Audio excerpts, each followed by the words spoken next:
नवल किशोर जी, उन पर चर्चा हो। आप लोग सिर्फ हंगामा करना चाहते हैं। एग्जाम्पल दे रहे हैं मलूक नागर जी कि भाई सदन में जरा 193 के तहत अगर चर्चा हो रही है, 10 घंटे का वक्त है, आप सब मुद्दे उठा सकते हैं, उठाइए, सरकार पर दबाव बनाइए, सुझाव दीजिए, छात्रों के साथ खड़े हैं तो सच में लगना चाहिए ना खड़े हैं, क्योंकि अल्टीमेटली देश तो कानून से चलेगा, कठोर कानून होने चाहिए, कहीं तो कदम उठाना होगा ना, सिर्फ इस्तीफों से तो सिस्टम बदल नहीं जाएगा। और सरकार फिलहाल बिल्कुल देखिए, बिल्कुल नहीं अपना जी, मैं तो कह रहा हूं कि यह सरकार तो इस्तीफा भी देना नहीं जानती थी। ये इनके मंत्री डायरेक्ट बोलते थे कि सरकार इस्तीफा देने वाली नहीं है। जहां तक सजा देने की बात है, मलूक जी को मालूम होगा संजीव मुखिया कौन है। मुख्य आरोपी को आपने बरी कर दिया, उसके बोला कि उसके खिलाफ में कोई साक्षी नहीं है। तो आपके कानून और आपके कार्य करने के तरीके तो अलग हैं। जिस जेएनजी को आप कह रहे हैं कि सरकार की प्राथमिकता है, उससे प्यार करते हैं, तो क्या प्यार करने वालों की पिटाई ऐसे होती है? वो भी 20 दिन शांतिपूर्ण तरीके से। यही तो कह रही हूं, सदन के पटल पे उठाइए ना ये मुद्दा। किसने रोका है? आप तो सदन ही नहीं चलने दे रहे, कौन रोक रहा है? यही तो मैं कह रही हूँ कि मुद्दे उठाने की जगह क्या सड़क और मीडिया के कैमरे ही रह जाएंगे? पिनाक जी, मैं आपको यह भी बताना चाहता हूं कि जो मुख्य धारा की मीडिया है, इतना सीरियस डिबेट अब करना शुरू किया है। 20 दिन कहाँ थी वो बोलना कीजिएगा, थोड़ा गूगल सर्च करिएगा, कम से कम हमने तो करी है, बाकी का मैं हिसाब किताब नहीं दे सकती। मैं तो कह रहा हूं, जो मैं आपको नहीं कह रहा हूं, लेकिन जो पूरा देश में चर्चा गया है कि जिन बातों को लेकर हम और आप आज चर्चा कर रहे हैं, यह बताना चाहिए ना कि पुलिस को शांतिपूर्ण तरीके से जो लोग आंदोलन कर रहे थे, जो जेएनजी जिनको जो इनके अनुसार इनकी प्राथमिकता है, उसकी पिटाई कैसे हुई? ये सफेद किशोर जी, मैं आपसे फिर से एक ही बात पूछ रही हूँ, दिया ये बात आप नवल किशोर जी, मैं आपसे वही बात तो कह रही हूँ कि ये बात कहाँ पूछेंगे? इस बात का अगर जवाबदेही तय करनी है, जिम्मेदारी तय करनी है, कहाँ होगी? मीडिया के कैमरे पर, मेरी डिबेट में, या सदन पे चर्चा? सदन सबसे अच्छा मुफीद जगह है इस पर दबाव बनाने की और बहस करने की।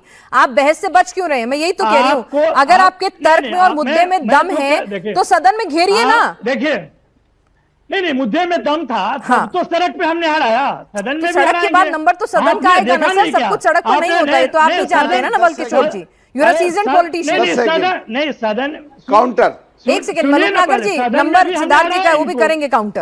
अरे सुन लीजिए, सदन में तो मैंने अभी हराया हम लोगों ने इनको। आपने तो भूल गए क्या? ये भारतीय जनता पार्टी और एनडीए के लोग अभी जस्ट इसके पहले वाले में आ रहा था, जो डिलिमिटेशन बिल, जिसको आप महिला कानून बिल करके पास करना चाह रहे थे, उसमें आप हारेंगे तो आप सदन से सड़क तक, क्योंकि पिछले 12 साल से सड़क हो गया सर। सदन में कब चालू करेंगे काम? क्योंकि अल्टीमेटली देश में कानून तो सदन से बनेगा, सड़क से नहीं। यही तो पूछ रही हूँ, आप लोग अपनी इमेज, किरण रिजिजू ने भी कहा ना कि दुनिया देख रही है, देश देख रहा है, देश का युवा देख रहा है, आपकी नॉन सीरियसनेस पता चल जाएगी। आप चर्चा से भाग रहे हैं। नहीं, आप सुनिए, तो ये बहुत सीरियस नहीं, आप बहुत सीरियस मामला है। होम मिनिस्टर को आकर बताना चाहिए, वो तो नहीं बता पाए कि पुलवामा से लेकर पहलगांव तक कौन थे, आप गोल पोस्ट चेंज करेंगे, कहां से आज तक नहीं बता पाए। कम से कम ये आप लोग विपक्ष का भरोसा जीतने में कामयाब क्यों नहीं हो पाए?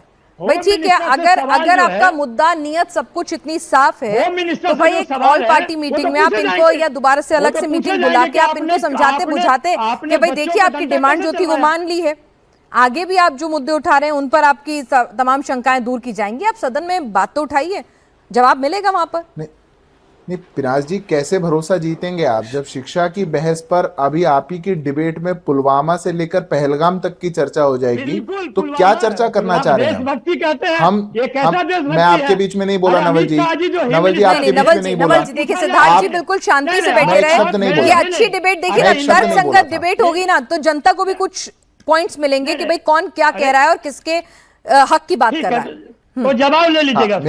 तो अरे मेरी बात बोल टर्न आएगा तो आपका भी लूंगी। हाँ देखिए पिनाश जी, आज देश के विपक्ष का जो चाल चरित्र चेहरा है वो देश के लोगों के सामने है। मैं बड़ी गंभीरता से कहता हूं, देश के युवा को चाहिए कि कठोर कानून बने, शिक्षा व्यवस्था पर अच्छी बहस हो, सदन में चुने हुए सभी सांसद आए, मंथन करें। वो होने से क्यों रोका जा रहा है? क्यों रोका जा रहा है? आज देश के सदन की मांग है, इससे ज्यादा बड़ा विषय क्या हो सकता है?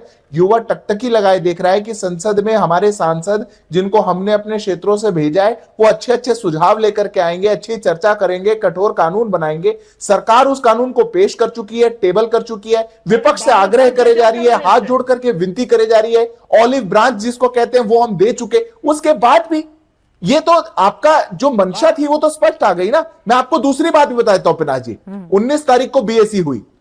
बीएससी में शिक्षा पर कोई समय किसी बिल को लेकर के या शिक्षा व्यवस्था की बहस के लिए विपक्ष ने नहीं कहा। 20 तारीख से इस बात की शुरुआत करी गई कि शिक्षा व्यवस्था पे बहस होनी चाहिए। सरकार जब बहस के लिए तैयार हो गई तो कह दिया गया पहले इस्तीफा होना चाहिए। अब इस्तीफा भी हो चुका तो सरकार ने कहा आप बहस कर लीजिए, अब आप पहलगाम और पुलवामा चले जाएंगे। ये थोड़ी तरीका है देश की संसद को चलाने का, ये लोकतांत्रिक तरीका नहीं हो सकता।